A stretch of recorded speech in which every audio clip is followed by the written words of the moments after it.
नमस्कार दोस्तों, मेरा नाम है विजय कुमार गिरी और मैं आप लोगों का एक बार फिर से स्वागत करता हूं अपने यूट्यूब चैनल जिसका नाम है सुहा क्लासेस फॉर एग्रीकल्चर। दोस्तों, आज हम लोग पढ़ने वाले हैं फाउंडेशन बैच में एग्रोनॉमी का 32वां लेक्चर। इस 32वें लेक्चर में हम एक बहुत ही इंपॉर्टेंट टॉपिक के बारे में डिस्कशन करने वाले हैं और वो हमारा टॉपिक है इरिगेशन वाटर मैनेजमेंट। ध्यान से समझना, जब हम कोई फसल ग्रो करते हैं तो उस फसल को ग्रो करने के लिए एक बहुत ही इंपॉर्टेंट चीज की जरूरत पड़ती है, वो है पानी। कई बार पानी हमको नेचुरली प्राप्त हो जाता है बरसात के माध्यम से या फिर स्नोफॉल के माध्यम से, और तमाम माध्यम है जिससे हमें पानी जो है वो नेचुरली प्राप्त हो जाता है। कई बार ऐसा होता है कि हमारे पौधे को पानी की जरूरत होती है, लेकिन उस समय पर पौधे को पानी नहीं मिल पाता है। इस कंडीशन में हम उसमें आर्टिफिशियली पानी को अप्लाई करते हैं, पानी उसमें हम अप्लाई करवाते हैं, खेत में पानी का प्रबंध करते हैं। तो जो हम आर्टिफिशियल तरीके से अपने फसलों को पानी देते हैं, उसी को हम इरिगेशन कहते हैं। और जब हम एग्रीकल्चर में इरिगेशन पढ़ रहे होते हैं, तो इरिगेशन से रिलेटेड ढेर सारे टर्मिनोलॉजीज यूज करे जाते हैं। आज हम इस लेक्चर में इन सभी ढेर सारी टर्मिनोलॉजीज के बारे में पढ़ेंगे, जो कि इरिगेशन से संबंधित है, वाटर मैनेजमेंट से संबंधित है। मैं पढ़ाना शुरू करूं उससे पहले मैं आप लोगों को बता दूं कि मैंने आप लोगों के लिए एक बहुत ही अच्छा कोर्स लॉन्च कर रखा है, नाम है अल्टीमेट एग्रीकल्चर कोर्स। इस कोर्स में आपको यहाँ पर दिए गए जितने भी सब्जेक्ट हैं, ये सभी सब्जेक्ट बिल्कुल बेसिक से लेकर एडवांस लेवल तक आपको पढ़ाए जाएंगे। और यहाँ पर मैं जो कुछ भी आपको पढ़ाऊंगा वो बाइलिंगुअल पढ़ाऊंगा। साथ में आपको हर वीडियो की, हर जो लेक्चर मैं पढ़ाऊंगा, हर लेक्चर का आपको पीडीएफ नोट्स भी प्रोवाइड कराऊंगा। और ये जो पीडीएफ नोट्स होगा बाइलिंगुअल होगा, हिंदी और अंग्रेजी दोनों भाषाओं में उपलब्ध होगा। इसको अगर आप खरीद के पढ़ना चाहते हैं तो इस क्यूआर कोड को स्कैन करके मात्र 1000 रुपए का पेमेंट करके आप इसको खरीद सकते हैं। मेरी गारंटी है कि इसको खरीद लेने के बाद कोई भी वनडे एग्जाम हो किसी भी स्टेट का, स्पेशली चाहे वो आपका राजस्थान का हो, चाहे वो आपका उत्तर प्रदेश का हो, बिहार का हो, एजीटीए के जो एग्जाम है या केन सुपरवाइजर का जो एग्जाम है या फिर एग्रीकल्चर सुपरवाइजर का जो राजस्थान में होता है, और इसके साथ साथ बिहार में बिहार कोऑर्डिनेटर का है, ब्लॉक कोऑर्डिनेटर का है, इस तरीके की जो एग्रीकल्चर से रिलेटेड जो वैकेंसी आती है, चाहे फिर सेंट्रल लेवल पे जो हमारे एफसीआई है या फिर कॉटन कॉर्पोरेशन ऑफ इंडिया की वैकेंसी है या फिर आईबीपीएस एएफओ की वैकेंसी होती है। ओवरऑल जो हमारा एग्रीकल्चर से रिलेटेड जितनी भी वैकेंसी हमारे एग्रीकल्चर सेक्टर में देखने को मिलती है, उन सभी को ध्यान में रख के इसको बनाया गया है। बिल्कुल अल्टीमेट पैकेज है। अगर आप इसको खरीद के अच्छे से पढ़ लोगे तो आपको अलग से ना तो कोई किताब खरीदने की जरूरत पड़ेगी, ना ही कोई नोटबुक बनाने की जरूरत पड़ेगी। वैसे मेरा तो यही कहना होता है कि जब आप पढ़ो तो अपनी नोट्स खुद बनाओ।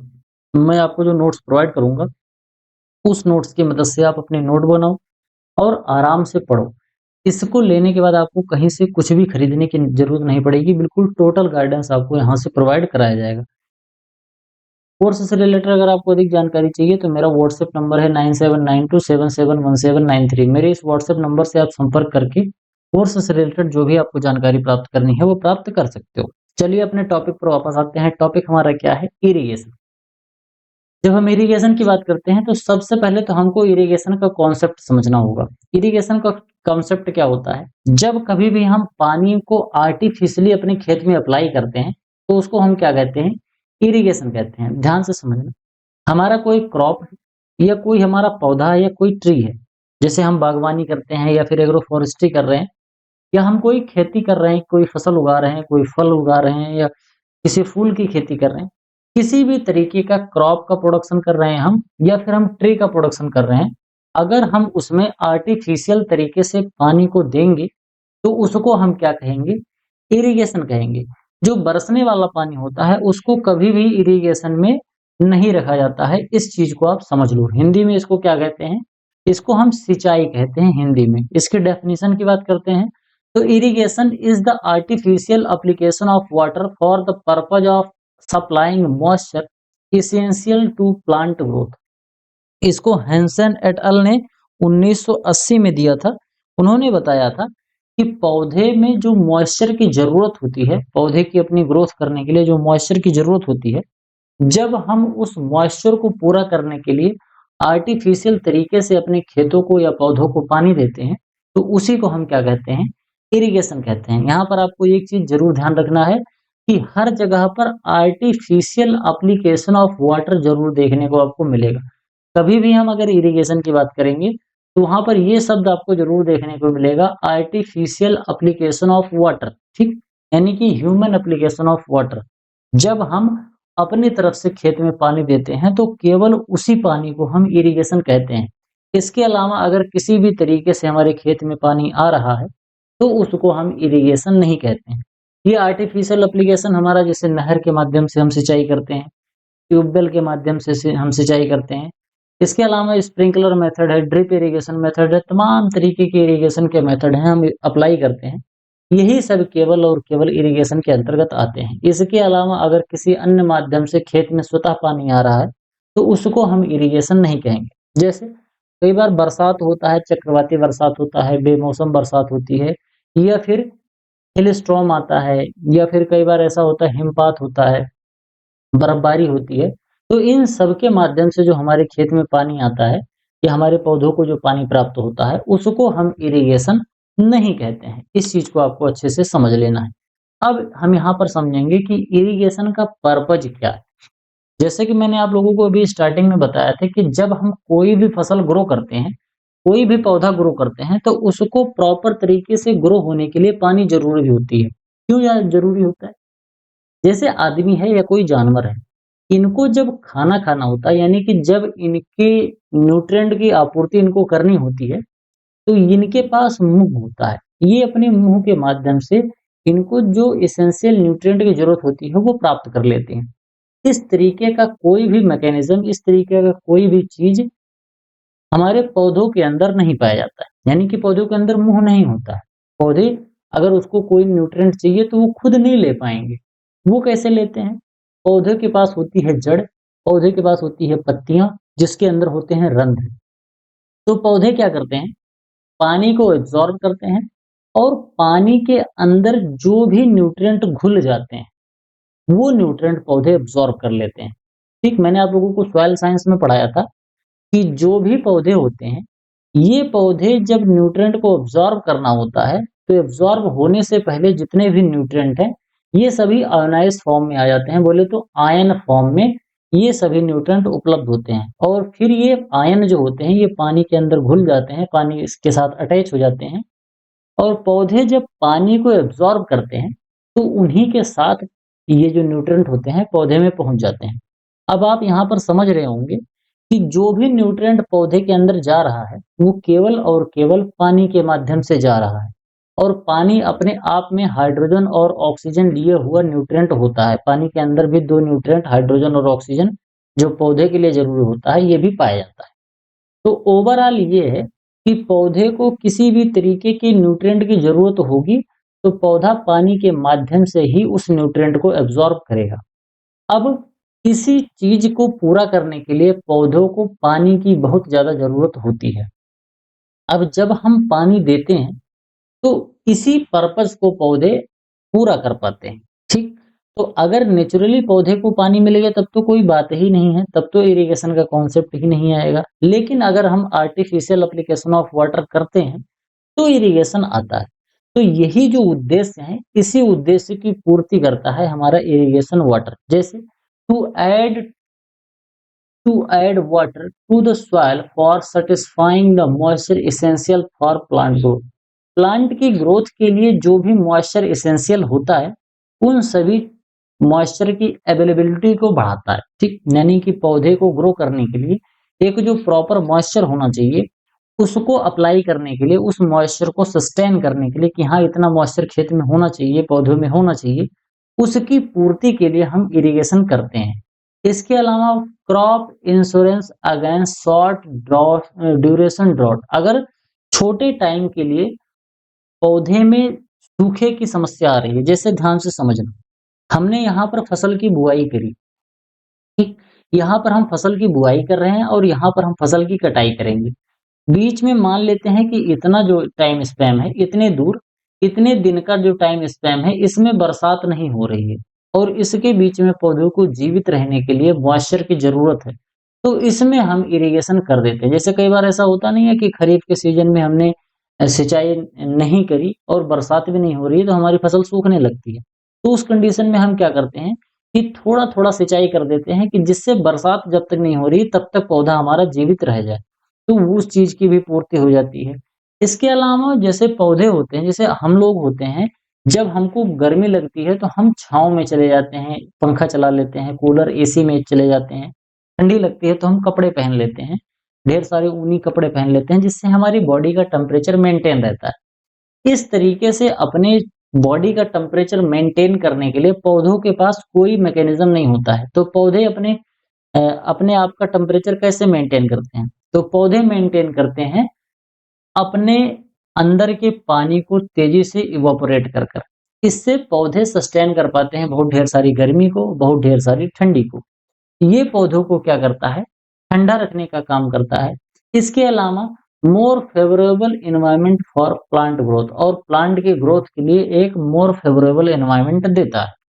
टू वॉश आउट और dilute salt in the soil, अगर सॉइल के अंदर ढेर सारे साल्ट हैं जो कि पौधे की ग्रोथ के लिए काफी ज्यादा हानिकारक होते हैं, अगर हमारी मिट्टी में ढेर सारे अगर लवण हैं तो उससे पौधे अच्छे तरीके से ग्रो नहीं होते हैं। इस कंडीशन में हम क्या करते हैं?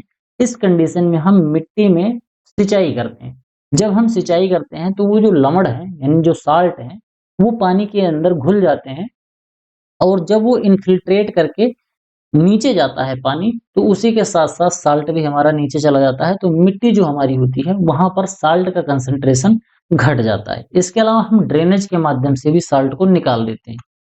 यहाँ पर अगर हम बात करें आगे, to reduce the hazards of soil piping, जो सॉइल पाइपिंग होती है, इससे हम अपने खेतों को बचा सकते हैं। इसके अलावा हम बात करेंगे तो to soften the tillage pan, ध्यान से समझना। जब हम कभी भी सूखे खेत में जुताई करते हैं, तो सूखे खेत में जुताई करते समय हमें बहुत ज़्यादा मेहनत करनी पड़ती है, यानी कि ट्रैक्टर को ज़्यादा पावर लगाना पड़ता है। जब हम थोड़ा-सा सिंचाई कर देते हैं, तो थोड़ा-सा सिंचाई कर देने के बाद जब हम जुताई करते हैं, निकाई-गुड़ाई करते हैं, तो वो थोड़ा-सा आसान हो जाता है। क्यों? क्योंकि मिट्टी जो है, वो थोड़ा-सा ढीली हो जाती है, तो इससे हमें टिलेज करना काफ़ी ज़्यादा आसान हो जाता है। ये तो हमारा पर्पज़ हो गया। आगे हम बात करेंगे एडवांटेज ऑफ इरिगेशन।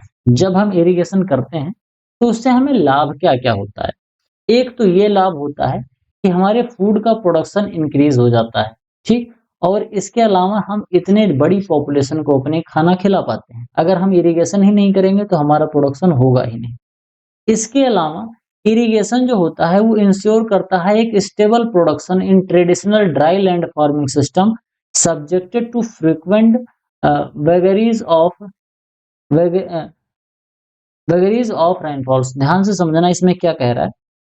कहा जा रहा है कि जब हम ट्रेडिशनल मेथड से ड्राई लैंड फार्मिंग करते हैं जहां पर पानी की उपलब्धता कम है, उस कंडीशन में हम क्या करते हैं कि इरिगेशन का छोटा सा सोर्स हम बना लेते हैं और उससे हम सिंचाई करते हैं, तो थोड़े बहुत पानी से हम अपना प्रोडक्शन ले पाते हैं। जैसे मान लेते हैं कि हम एक ऐसी एरिया में खेती कर रहे हैं जहां पर बरसात नहीं होता है, वहां पर केवल बरसात के मौसम में थोड़ा बहुत पानी गिर जाता है, उस पानी को हमने इकट्ठा कर लिया, और बाद में जब बरसात नहीं हो रही है तो उस समय पर जो पानी हमने इकट्ठा कर रखा है, उसी पानी को बहुत ही अच्छी तरीके से इफिशिएंटली उसको यूटिलाइज करते हैं। तो इससे हमारे खेत में जो क्रॉप ग्रो हो रही है उसको प्रॉपर पानी मिल जाता है, उसको प्रॉपर मॉइस्चर मिल जाता है, जिससे हमें एक सस्टेनेबल प्रोडक्शन देखने को मिलता है। इसके अलावा irrigation can prolong the effective growing period in areas with dry season. जब हमारा ड्राई सीजन चल रहा होता है उस समय पर इरिगेशन करके हम उस ड्राई फेज को, अपने पौधे को उस ड्राई फेज से बचा सकते हैं, जैसे अभी मैंने थोड़ी देर पहले आपको एग्जांपल दिया था। और जब हम इरिगेशन की सुविधा प्रदान कर ले जाते हैं अपनी मिट्टी को, तो हम मल्टीपल क्रॉपिंग और एम्प्लॉयमेंट जनरेशन का भी काम कर लेते हैं। आपको याद होगा, आपको क्या याद होगा, आप कभी अपने बाबा से पूछोगे तो आपके बाबा बताएंगे कि उनके समय पर जब खेती होती थी तो साल भर में 1 फसल या 2 फसल लेते थे लोग। अब क्या हो रहा है? अब एक ही खेत में लोग 3-3, 4-4 फसल ग्रो कर ले रहे हैं 1 साल के अंदर। कई बार तो 2 फसल को, 3 फसल को एक साथ ग्रो करके 6-6, 7-7 फसल एक ही खेत में 1 साल के अंदर लोग ग्रो कर रहे हैं। ऐसा क्यों हो रहा है? क्योंकि धीरे-धीरे हमने इरिगेशन की सुविधा को डेवलप किया, जिससे पौधे को प्रॉपर तरीके से मॉइस्चर मिलता रहता है और हम फसल ग्रो कर पाते हैं। पहले समय पर इरिगेशन की व्यवस्था नहीं थी। अगर बरसात होती थी तो खरीफ की फसल अच्छी होती थी, अगर बरसात नहीं हुई तो हमारी खरीफ की फसल खराब हो गई। अगर ज्यादा बरसात हो गई तो भी खरीफ की फसल खराब होगी। वहीं रबी की फसल में भी यही चीज होती थी। अगर खरीफ के सीजन में बरसात हुई है तो उस पानी को हमने इकट्ठा कर लिया, कुएं तालाब हमारे भर गए, और बाद में जब हम रबी के सीजन की फसल ग्रो कर रहे हैं तो उन्हीं तालाबों से, उन्हीं कुओं से हम पानी निकाल के अपने खेत की सिंचाई करते रहते थे। लेकिन अब धीरे धीरे हमारे पास जैसे जैसे इरिगेशन की सुविधा बढ़ती गई, हमने एग्रीकल्चर को और ज्यादा इंटेंस करना स्टार्ट कर दिया। तो ये ढेर सारे इरिगेशन के एडवांटेज हैं, बहुत ज्यादा कोई रॉकेट साइंस नहीं है, एक बार आप पढ़ोगे तो आराम से समझ जाओगे कि यहाँ पर क्या क्या फायदे होते हैं। बात करेंगे adverse effect of irrigation. Irrigation के केवल फायदे ही नहीं है, कुछ नुकसान भी होते हैं। मैं आपको एक बहुत ही अच्छा उदाहरण देता हूँ, क्योंकि रबी का सीजन चल रहा है, दिसंबर का महीना चल रहा है। यहाँ पर ज्यादातर लोग गेहूं की इस समय सिंचाई कर रहे होंगे। गेहूं का जो CRI स्टेज होता है वो अब तो खत्म होने का आया होगा लगभग। तो ये जो CRI स्टेज होता है, उस समय पर पानी दिया जाता है। गेहूं में एक पहली सिंचाई जो होती है वो CRI स्टेज में करते हैं। तो CRI स्टेज जो 21 से 25 दिन के सिंचाई वाला होता है, इस पे जब हम गेहूं में सिंचाई कर रहे होते हैं, तो गेहूं की एक क्वालिटी होती है कि इसको थोड़ा सा कम पानी चाहिए और जल्दी जल्दी पानी चाहिए, यानी कि 20-20 दिन के अंतराल पर थोड़ा थोड़ा पानी देते रहना चाहिए। कई बार क्या होता है कि जब हमारे यहाँ खेत बराबर नहीं होता है, उबड़ खाबड़ होता है, तो हम सिंचाई जब करते हैं तो सिंचाई करते समय खेत में हर कोने पर पानी पहुंच जाए, इसके लिए हम खेत में ज्यादा सिंचाई कर देते हैं। तो इससे क्या होता है कि जमीन का जो नीचे वाला, यानी खेत में जो लो लैंड वाला एरिया है, जहां पर थोड़ा सा जमीन नीचे है, वहां पर पानी ज्यादा भर जाता है। इससे क्या होता है कि हमारी जो फसल है वो फसल पीली पड़ जाती है, यानी कि उसकी जो पत्तियां हैं पीली पड़ जाएंगी और उसका जो ग्रोथ होता है वो थोड़ा सा रुक जाता है। तो इरिगेशन जो होता है, अगर हमने प्रॉपर तरीके से नहीं किया और प्रॉपर टाइम पर नहीं किया और जितना अप्लाई करना चाहिए उतना हमने पानी नहीं दिया, तो पानी देना एक हार्मफुल काम भी हो सकता है हमारी फसलों के लिए। पौधे को पानी कब चाहिए, कितना चाहिए, कैसे चाहिए, इस चीज को ध्यान में रखते हुए जब हम इरिगेशन करेंगे तभी हमारी फसल को फायदा होता है। अगर इन सभी चीजों को ध्यान में नहीं रखेंगे, तो अगर हम सिंचाई करेंगे तो हमारे लिए और पौधे के लिए वो हमेशा नुकसानदेह ही होता है। बात करेंगे इरिगेशन विदाउट एप्रोप्रिएट ड्रेनेज। अगर हमारे पास जल निकासी की प्रॉपर व्यवस्था नहीं है, तो अगर हमने सिंचाई कर दिया तो इससे वाटर लॉगिंग की कंडीशन बन जाती है और सॉइल का जो सैलिनाइजेशन है, ये चीजें भी बढ़ जाती हैं, यानी कि मिट्टी का जो खारापन है वो बढ़ जाता है। अगर मिट्टी सिंचाई करने वाला अगर पानी खारा, तो उससे मिट्टी धीरे धीरे हमारी खारी होने लगती है, जिसकी वजह से हमारा जो क्रॉप का प्रोडक्टिविटी है वो घट जाती है। कहने का मतलब ये है कि जब हम इरिगेशन कर रहे हैं तो हमको ये प्रॉपर तरीके से मैनेज करके चलना चाहिए कि खेत में पौधे की जितनी वाटर रिक्वायरमेंट है केवल उतना ही पानी हम खेत में दें। अगर हमने उससे ज्यादा या उससे कम पानी दिया तो हमारी जो यील्ड है वो बुरी तरीके से प्रभावित होती है। इसके अलावा ground water pollution, specially with nitrate due to seepage of water carrying nitrate from applied fertiliser to the ground water. ध्यान से समझना। जैसे मान लेते हैं कि ये हमारी मिट्टी की ऊपरी सतह है। हमने क्या किया, हमने यहाँ पर यूरिया का छिड़काव किया, क्योंकि यहाँ पर फसल थी तो हमको यूरिया देना था जिससे फसल को नाइट्रोजन मिल सके। हमने इसमें नाइट्रोजन देने के लिए यूरिया का छिड़काव किया और साथ में हमने इसमें इरिगेशन भी किया, क्योंकि पौधे को मॉइस्चर भी चाहिए। अब जब हम इसमें सिंचाई करते हैं तो सिंचाई करने के बाद जितना पानी खेत में जाता है वो टोटल पानी पौधे नहीं एब्जॉर्ब करते, उसका कुछ भाग इधर उधर बहता है, वो अलग अलग तरीके से जाता है। अभी आगे मैं बताऊंगा कि कहाँ कहाँ जाता है। उसका कुछ भाग जो पानी होता है वो जमीन के नीचे जाता है, ग्राउंड वाटर में चला जाता है, जो कि हम बोरिंग से या कुएं से बाद में निकालते हैं पीने के लिए और सिंचाई करने के लिए, ग्राउंड वाटर जिसको हम कहते हैं। तो जब हमने सिंचाई किया, सिंचाई करते समय जो हमने खेत में फर्टिलाइजर डाला था नाइट्रोजन, यूरिया के रूप में, वो वहां से नाइट्रोजन जब टूटता है, यूरिया जो है ये टूटता है, इसका नाइट्रिफिकेशन वो क्या होता है, ये धीरे धीरे टूट के नाइट्रेट और नाइट्राइट में कन्वर्ट होकर पौधे को मिलता है। तो ये क्या होता है, ये जो नाइट्रेट है, ये नाइट्रेट पानी के अंदर घुल जाता है। अब पानी के अंदर घुल गया और पानी जमीन के नीचे जा रहा है ग्राउंड वाटर में, तो साथ में नाइट्रेट भी चला जाता है। तो इससे ग्राउंड वाटर जो होता है उसका पानी जब हम पीते हैं तो हमको उसमें नाइट्रेट भी मिलता है। अगर ग्राउंड वाटर हम चेक करें अपने यहाँ का, तो उसमें अगर आप देखोगे, उसको निकालोगे, उसको टेस्ट करवाओगे, तो आपको उसको टेस्ट करने के बाद उस पे पता चलेगा कि इसमें नाइट्रेट की मात्रा है। क्यों? क्योंकि हमने ढेर सारा फर्टिलाइज़र यूज़ करके नाइट्रेट की मात्रा अपने ग्राउंड वाटर में बढ़ा ली है, और ग्राउंड वाटर में जब नाइट्रेट बढ़ता है तो वो पानी हमारे पीने के लिए बहुत उपयुक्त नहीं रह जाता है। तो एक तो समस्या ये भी हो जाती है। इसके अलावा इरिगेशन में lead to cooler and damper climate condition to outbreak of pest and disease. कई बार ऐसा होता है कि जब हम सिंचाई करते हैं, तो सिंचाई करने के बाद जो पौधा है या खेत जो है, वो थोड़ा-सा उसका टेम्परेचर घट जाता है। पानी जब जाएगा तो खेत थोड़ा-सा ठंडा हो जाएगा।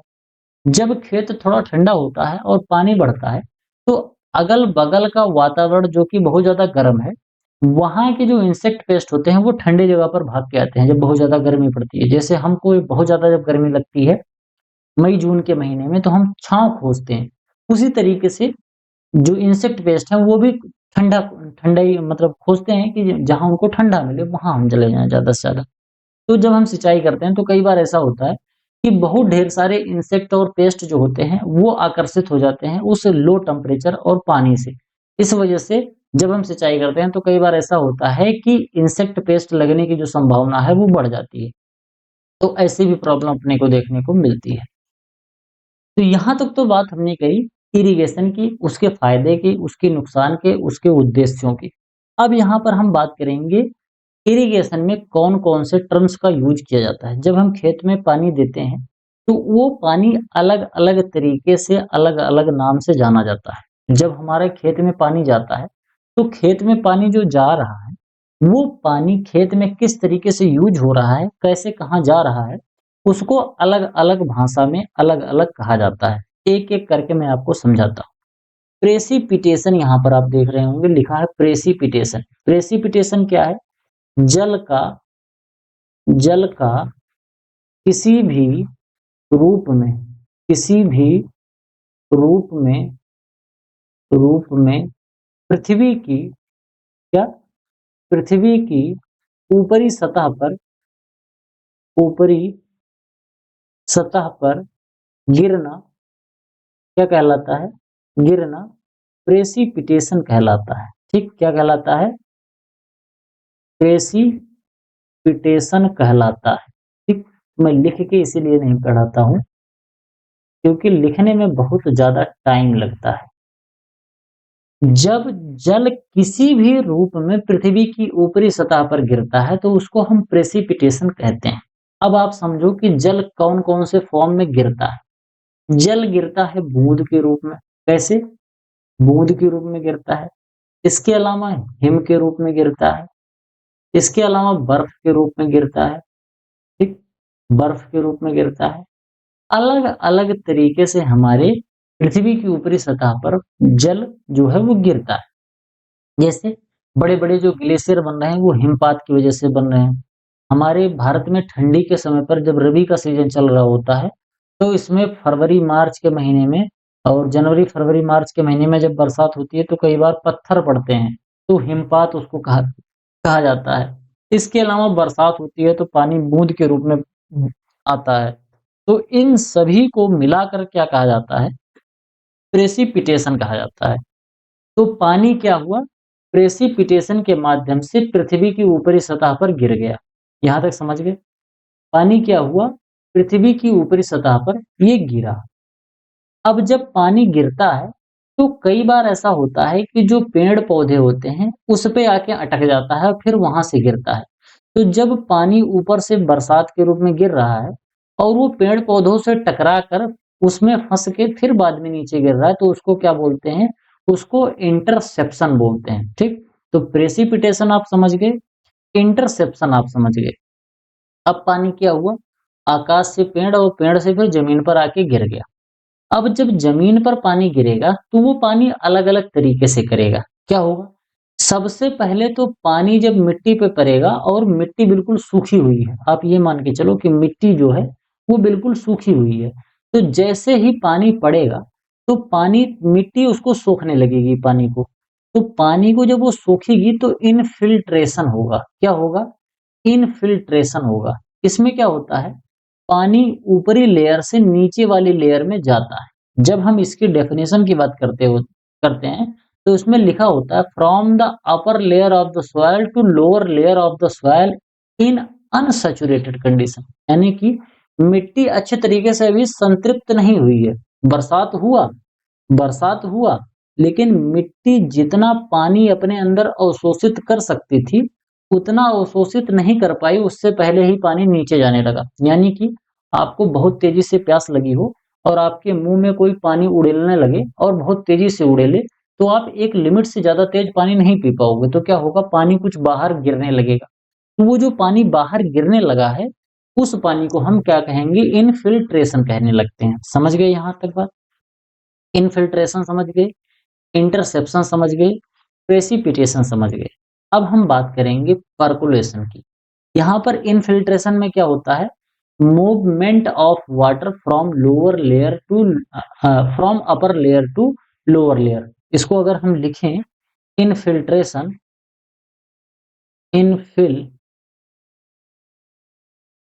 इनफिल्ट्रेशन इसमें क्या होता है, movement of water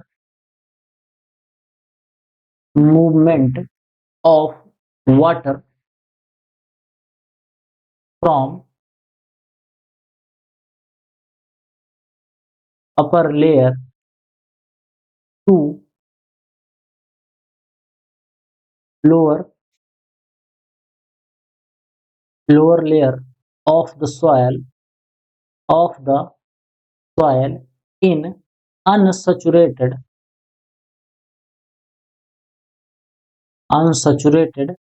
condition is known as infiltration. समझ गए बात? क्या कह रहा है कि पानी मिट्टी पे पड़ा, मिट्टी को जितना पानी सोखना था मिट्टी उतना पानी सोख नहीं पाई, उससे पहले ही पानी नीचे जाने लगा। इस कंडीशन को क्या कहते हैं, हम इनफिल्ट्रेशन बोलते हैं। यहां तक समझ गए? अगला है हमारा परकुलेशन। परकुलेशन में क्या होता है, वर्टिकल मूवमेंट ऑफ वाटर और downward movement of water from different soil layer generally occurs in water saturated condition. Infiltration और परकुलेशन में बस केवल इतना अंतर है कि इनफिल्ट्रेशन जो होता है ये अनसैचुरेटेड सॉइल में होता है और परकुलेशन जो होता है ये सैचुरेटेड सॉइल में होता है। बस केवल यही दोनों अंतर है। इनफिल्ट्रेशन कब होता है, ये सैचुरेटेड सॉइल अनसैचुरेटेड सॉइल में होता है, और परकुलेशन जो होता है हमारा वो सैचुरेटेड सॉइल में होता है। सैचुरेटेड सॉइल का क्या मतलब होता है, सैचुरेटेड सॉइल यानी कि मिट्टी को जितनी क्षमता थी पानी को एब्जॉर्ब करने की, उतना पानी मिट्टी एब्जॉर्ब कर चुकी है। अब उससे ज्यादा पानी एब्जॉर्ब नहीं कर पाएगी मिट्टी। अब इसके बाद जो पानी इसको मिलेगा वो नीचे चला जाएगा। आप लोगों ने एक चीज देखा होगा, बचपन में एक प्रयोग भी किया होगा। उसमें क्या होता है, एक इतनी बड़ी सी पाइप बनाते हैं हम लोग, पानी में सबसे ऊपर तो हम कंकड़ डाल देते हैं, ठीक। उस कंकड़ के नीचे हम क्या करते हैं, थोड़ी सी मोरंग डाल देते हैं, यानी कि मोटा बालू जिसको हम कहते हैं मोरंग। मोरंग के नीचे फिर हम बालू डाल देते हैं, मोटा बालू, और उसके बाद फिर बहुत महीन बालू डाल देते हैं। इसके बाद हम क्या करेंगे, इसमें पानी भर देते हैं। इसमें ऊपर से हम पानी टप टप गिराते रहते हैं, बूंद बूंद करके पानी गिरता रहता है, और यहाँ नीचे हम एक सुराख कर देते हैं। इस सुराख से पानी बूंद बूंद करके गिरता रहता है। तो पहले कंकड़ में आया, फिर मोरंग में, फिर मोटी बालू, फिर उससे महीन बालू। तो इस तरीके से जो पानी होता है वो धीरे धीरे धीरे धीरे इनफिल्ट्रेट करके नीचे आता है। समझ गए? तो ये इनफिल्ट्रेशन जो हो रहा है, यहाँ पर आता है पानी और बूंद बूंद करके पानी गिरता है, तो बिल्कुल साफ पानी होता है। तो जब पानी अनसैचुरेटेड कंडीशन में ऊपर से नीचे को आता है तो उसको हम इनफिल्ट्रेशन बोलते हैं। और जब पानी सैचुरेटेड कंडीशन में होने के बाद, यानी कि मिट्टी बिल्कुल संतृप्त हो गई है, उसके बाद जब नीचे जाता है तो उसको हम क्या बोलते हैं, तब उसको हम बोलते हैं परकुलेशन। यहां तक दो चीजें आई होप आपको समझ में आई होगी। प्रेसिपिटेशन बताया, इंटरसेप्शन बताया, इनफिल्ट्रेशन बताया और परकुलेशन बताया। समझ गए? अब इसके बाद परकुलेशन भी हो गया। परकुलेशन के बाद पानी कहाँ पहुंच जाता है, ग्राउंड वाटर फ्लो में, यानी कि ये वही पानी है जहां से हम क्या करते हैं, जहां से हम पानी को कुएं के माध्यम से निकालते हैं, बोरिंग के माध्यम से, समरसेबल के माध्यम से निकालते हैं और सिंचाई करने के लिए यूज करते हैं, अपने पीने के लिए यूज करते हैं। समझ गए? अब ध्यान से समझना, अगला पॉइंट है हमारा सरफेस रन ऑफ। जब पानी बहुत तेजी से बरसता है तो पौधे क्या हो मिट्टी क्या होती है कि मिट्टी सूख भी नहीं पाती है, नीचे भी नहीं जा पाता है, बहने लगता है, बाहर बहने लगता है। तो कई बार पूछा जाता है कि जो सरफेस रन ऑफ होता है ये कौन से कंडीशन में होता है, ये अनसैचुरेटेड कंडीशन में होता है कि सैचुरेटेड कंडीशन में होता है। तो आपको याद रखना है कि सरफेस रन ऑफ जो होता है ये दोनों कंडीशन में आपको देखने को मिलेगा, अनसैचुरेटेड कंडीशन में भी और सैचुरेटेड कंडीशन में भी। जब पानी बहुत तेजी से गिरेगा तो सबसे पहले क्या करेगा, पहले तो मिट्टी अनसैचुरेटेड से सैचुरेटेड में आएगी, यानी कि पहले तो पानी जो गिरेगा उस बरसात वाले पानी को तो सबसे पहले मिट्टी अपने अंदर अवशोषित करने का प्रयास करेगी। अपने अंदर अवशोषित नहीं कर पाएगी तो वो इन्फिल्ट्रेशन का प्रयास करेगी, इन्फिल्ट्रेशन नहीं कर पाएगी तो वो परकुलेशन का प्रयास करेगी। और जब इन सभी चीजों के बाद भी पानी ज्यादा बढ़ेगा तो वो पानी नीचे की तरफ बहना स्टार्ट कर देता है। तो वो जो नीचे की तरफ पानी बहता है उसी को हम सरफेस रन ऑफ कहते हैं। ये पानी बहता है और यही पानी जब बहता है तो इसी से हमारी मिट्टी का इरोजन होता है, जो सॉइल का इरोजन होता है ये इसी सरफेस रन ऑफ की वजह से होता है। बरसात में जो इधर नाले होते हैं, जो बड़े बड़े नाले होते हैं, नदियां होती हैं, नहर होते हैं, ये जो सब पानी बहता है ये सब बह बह के नदी के अंदर जाता है और यहाँ से समुद्र में जाता है। तो मिट्टी की ऊपरी परत पर जब पानी बहता है तो उसको हम क्या बोलते हैं, सरफेस रन ऑफ बोलते हैं। समझ गए? अगला है इसमें सीपेज। यहाँ पर आपको दिख रहा है सीपेज। सीपेज क्या होता है, जैसे पर्कुलेशन में वर्टिकल मूवमेंट होता है, यानी कि ऐसे ऐसे मूवमेंट पानी की मिट्टी की ऊपरी सतह से निचली सतह में जब पानी जाता है तो उसको पर्कुलेशन बोलते हैं। उसी तरीके से सीपेज होता है, उसमें हॉरिजॉन्टल फ्लो ऑफ वाटर होता है। हॉरिजॉन्टल फ्लो ऑफ वाटर यानी कि पानी ऐसे ऐसे बहता है। ऐसे ऐसे कैसे बहेगा, यानी कि ये क्षैतिज रूप में पानी बहता है, ऊर्ध्वाधर नहीं बहता है। कैसे, इसको एग्जाम्पल से आपको समझाते हैं। जैसे मान लेते हैं कि ये हमारा एक बंधा है, यहाँ पर हमने एक बहुत बढ़िया सा मोटा सा बंधा बना दिया। ये बंधा हमारा बन गया, यहाँ पर ऐसे पानी ये बह रहा है, ठीक, ये पूरा पानी भरा हुआ है। जब यहाँ पर भी खेत है और यहाँ पर भी खेत है, इतनी चीज आपको समझ में आई। जब यहाँ पर पानी बहता है, बहुत दिनों तक ऐसे नहर चलती है और पानी हमेशा बहता रहता है, तो क्या होता है कि ये पानी जो है धीरे धीरे ऐसे रिसता है और ये रिसने के बाद जो ये बांध है, उस बांध के बाद यहाँ से आके इस खेत तक पहुंच जाता है, ऐसे हॉरिजेंटली फ्लो करता है, जिसको हम रिसाव कहते हैं। सीपेज को हिंदी में अगर हम बात करें तो सीपेज को रिसाव कहा जाता है। इसमें पानी कैसे बह रहा है, हॉरिजेंटल फ्लो हो रहा है। और ये कैसे हो रहा है, कैनाल के बगल में या इरिगेशन चैनल के बगल बगल में, जो सिंचाई के लिए जो नालियां बनी होती हैं उन नालियों के बगल में जब रिसाव होके पानी इधर उधर बह जाता है तो उसको हम सीपेज बोलते हैं। समझ गए? अब यहाँ पर आप देखोगे तो पानी यहाँ डायरेक्ट नहीं बह के जा रहा है, क्या हो रहा है कि धीरे धीरे ये रिस के पानी यहाँ पर रिसाव के माध्यम से इस खेत में और इस खेत में पानी जा रहा है। आप लोगों ने देखा होगा कि जो नहर होती है, नहर के अगल बगल के जो खेत होते हैं वहां पर नमी ज्यादा होती है।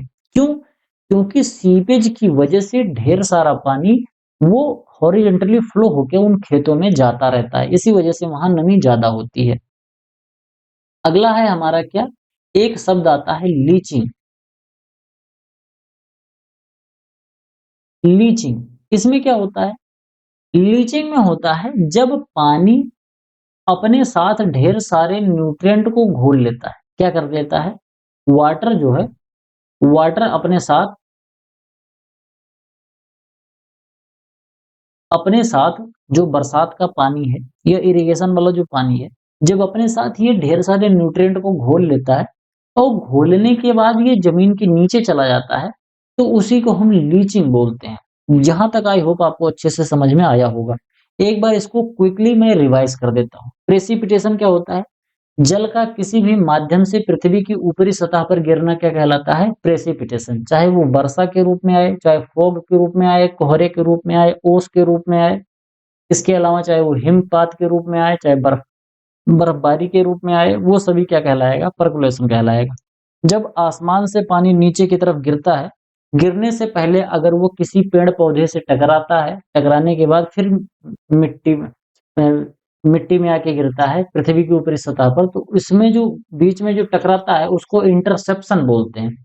पानी गिरा, पौधे पे आ गया, फिर पौधे की पत्तियों से टपक के फिर ज़मीन पर आया। आप लोगों ने देखा होगा ना, जब बरसात होता है तो लोग पहले पेड़ के नीचे चले जाते हैं। कुछ देर तक तो पानी पेड़ के नीचे नहीं गिरता ज़मीन पर। क्यों? क्योंकि पत्तियाँ उस पानी को रोके रहती हैं, फिर धीरे-धीरे वहाँ से भी पानी गिरने लगता है। तो वो जो पानी रुक रहा है, वो किसकी वजह से रुक रहा है? वो इंटरसेप्शन की वजह से रुक रहा है। इनफिल्ट्रेशन क्या होता है? Movement of water from the upper layer to lower layer in unsaturated soil condition, उसको हम क्या कहते हैं? इनफिल्ट्रेशन बोलते हैं। परकोलेशन क्या होता है? Movement of movement of water, vertical movement of water from upper layer to down layer in saturated soil condition is known as percolation. ठीक। अगला है horizontal flow of water is known as seepage.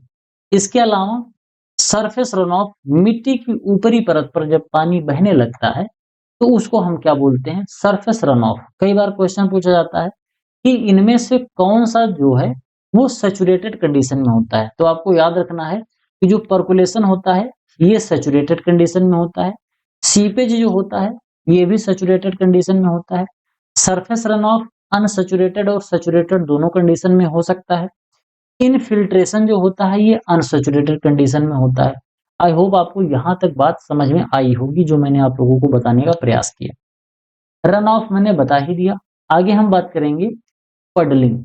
Puddling क्या होता है? Run of और surface run of बात एक ही होता है। ये सैचुरेटेड सॉइल कंडीशन में होता है और अनसैचुरेटेड सॉइल कंडीशन में भी होता है। इसको आप बिल्कुल अन्यथा में नहीं लीजिएगा। ये सैचुरेटेड कंडीशन और अनसैचुरेटेड कंडीशन दोनों ही कंडीशन में सरफेस रन ऑफ आपको देखने को मिल सकता है, बशर्ते पानी तेज बरस रहा हो।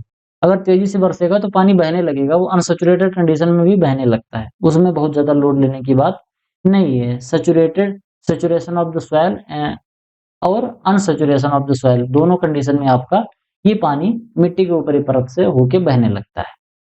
अगला है पडलिंग। पडलिंग को हम हिंदी में कहते हैं पलेवा करना। क्या कहते हैं इसको? पलेवा करना।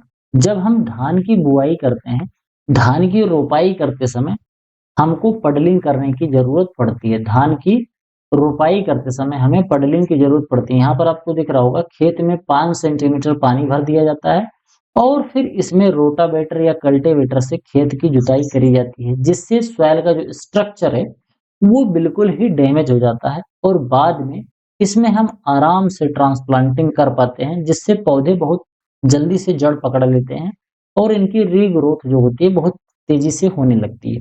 तो इस प्रक्रिया को हम क्या बोलते हैं? पडलिंग बोलते हैं। यहाँ तक आई होप आपको समझ में आया होगा। आगे हम बात करते हैं life saving irrigation. Life saving irrigation जो होता है उसको हम आकस्मिक सिंचाई या कंटीजेंसी इरिगेशन कहते हैं। कंटीजेंसी इरिगेशन या फिर लाइफ सेविंग इरिगेशन। ये क्या होता है? ये एक तरीके का सप्लीमेंटल इरिगेशन होता है जो कि ड्राई लैंड क्रॉप में हम देते हैं एक थोड़े से टाइम के लिए। जैसे कई बार ऐसा होता है कि एक बार बरसात हुई, हमने बुआई कर दिया। जैसे एक बार थोड़ा सा बरसात हुआ और खेत में थोड़ी सी नमी हो गई, हमने बुआई कर दी। बुआई करने के बाद 20 दिन, 25 दिन, डेढ़ महीने तक बरसात ही नहीं हो रही है। तो उस कंडीशन में जो हमारी सीडलिंग है, जो थोड़ा बहुत जो जर्मिनेशन हुआ है, उसके खराब होने की संभावना बढ़ जाती है। तो उसको हम कैसे सुधारने का प्रयास करते हैं? उसको हम सुधारने का प्रयास करते हैं सप्लीमेंटल इरिगेशन देके, यानी कि थोड़ा-थोड़ा पानी देते रहो जब तक बरसात नहीं हो जा रही है। इसके बाद फिर बरसात हो जाएगी, फिर कोई दिक्कत वाली बात नहीं है। तो उसको हम बोलते हैं life saving irrigation. The land is not prepared for irrigation. इसमें जो लैंड होता है वो इरिगेशन के लिए प्रॉपरली प्रिपेयर नहीं होती है। कैसे? जब हम अपने खेत में सिंचाई करते हैं तो सिंचाई करते समय हम नाली बनाते हैं, क्यारियां बनाते हैं, थाला बनाते हैं, अलग अलग विधि बनाते हैं। लेकिन जब हम लाइफ सेविंग इरिगेशन करते हैं तो ये सभी चीजें हम नहीं करते। हमको आकस्मिक सिंचाई करनी पड़ती है थोड़ी बहुत, तो हम बस खेत में पानी डाल देते हैं कि पौधा बचा रह जाए, सूखने ना पाए, नहीं पता चले हमारी सीडलिंग ही सूख गई। जब तक बरसात आया तब तक ये परमानेंट बिल्टिंग पॉइंट में जाकर वो पौधा जो है वो पानी की कमी से सूख के ही मर गया, काम उसका राम नाम सत्य हो गया। तो ऐसे ना होने पाए, इस वजह से लाइफ सेविंग इरिगेशन किया जाता है। Irrigation water is applied by dividing field into plot of 20 to 25 meter with a small bund to guide the water। इसमें क्या करते हैं, इसमें 20 से 25 मीटर की दूरी पर, जैसे मान लेते हैं हमारा ये कितना बड़ा सा खेत है, ये बहुत बड़ा सा खेत है मान लेते हैं, इसमें 20 से 25 मीटर की दूरी पर ऐसे ऐसे हम बांध बना देते हैं। ठीक, ऐसे 4-5 बांध बना देंगे और बहुत स्मॉल स्मॉल मेड़ बनाएंगे, ऐसे नहीं बड़े बड़ा सा मेड़, थोड़ा थोड़ा मेड़ बना देंगे और इसमें ऐसे सिंचाई कर देते हैं। तो इसको हम क्या बोलते हैं, लाइफ सेविंग इरिगेशन कहते हैं। ये एक लिमिटेड टाइम के लिए किया जाता है, जब तक खेत में पानी की व्यवस्था नेचुरली नहीं हो पा रही है तब तक करते हैं ये लाइफ सेविंग इरिगेशन। आगे है, जब हम खेत में इरिगेशन करते हैं तो खेत में जो पानी जाता है वो अलग अलग टर्मिनोलॉजी से यूज किया जाता है। जैसे एक तो होता है हमारा कोर वाटरिंग। कोर वाटरिंग क्या होता है, कोर वाटरिंग बिल्कुल पहली सिंचाई होती है।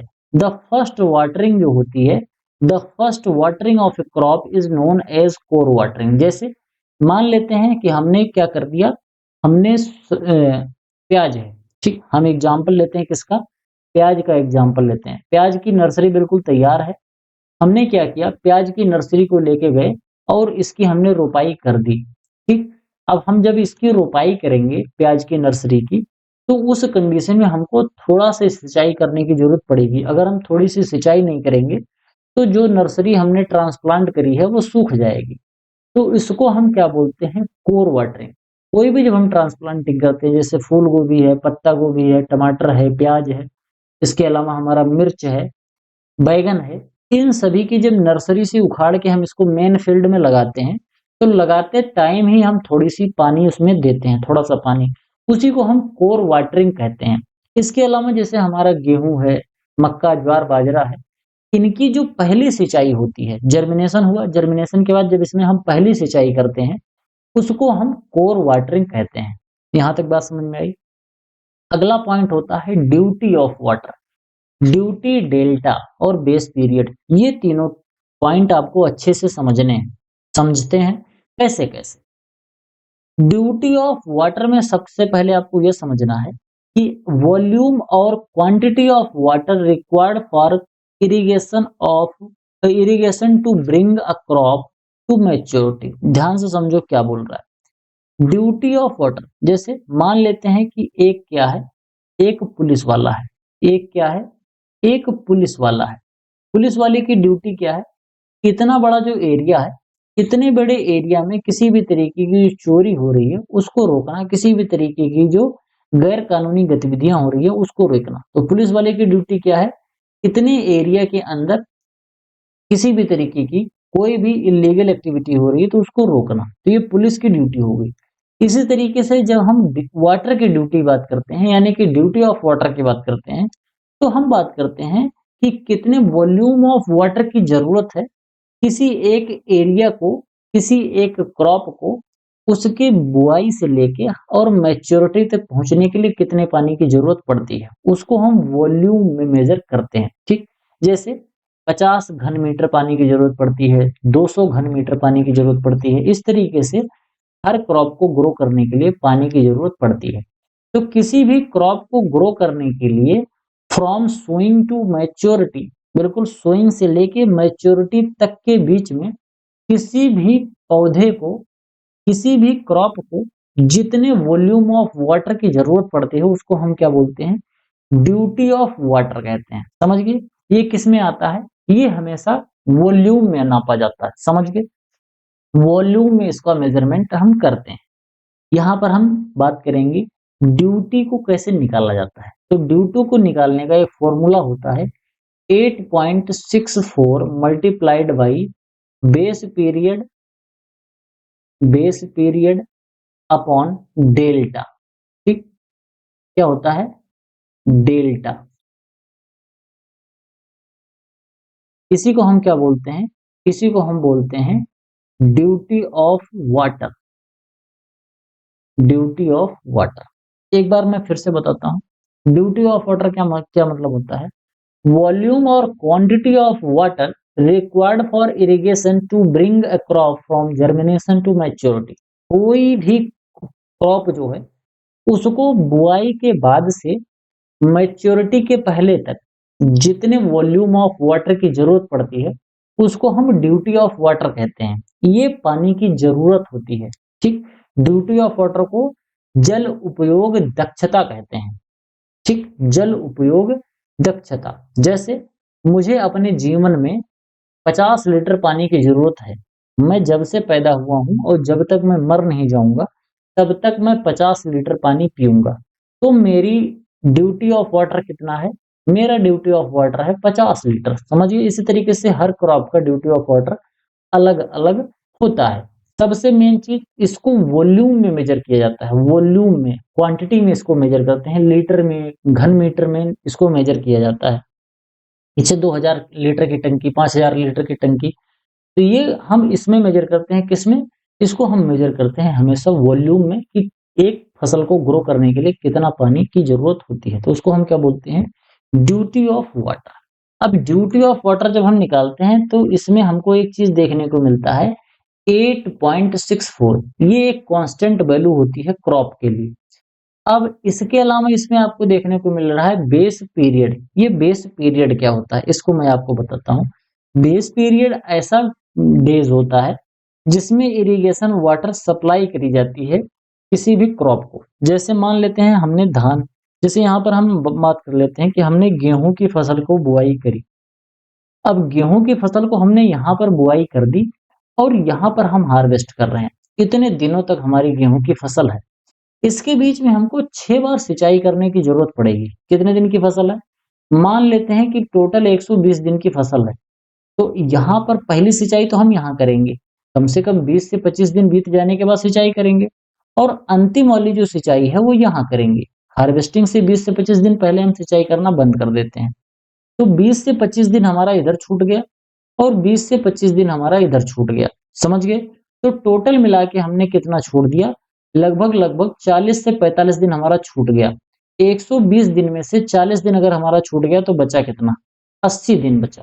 यानी कि पहली सिंचाई से लेके अंतिम सिंचाई के बीच का ये जो टाइम होता है, पहली सिंचाई से अंतिम सिंचाई के बीच का टाइम, इसी को हम क्या बोलते हैं? बेस पीरियड बोलते हैं, ठीक।